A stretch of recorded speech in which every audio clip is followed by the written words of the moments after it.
Hello friends. Welcome back to Mujahid's Notebook. Today, I'm going to share how we saved and trimmed our bottle brush tree after a big storm, making it stronger, balanced, and more beautiful. A few weeks ago, a heavy rainstorm with strong winds bent my bottle brush tree and even shifted its trunk in the soil. That day, my wife and I straightened it and tied it with a rope to keep it safe. Later, we realized the long, heavy stems were pulling it downwards.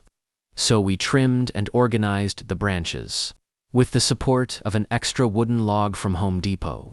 The tree is now more balanced, compact, and beautiful. Alhamdulillah, our bottle brush tree is now standing strong, balanced, and looking more beautiful.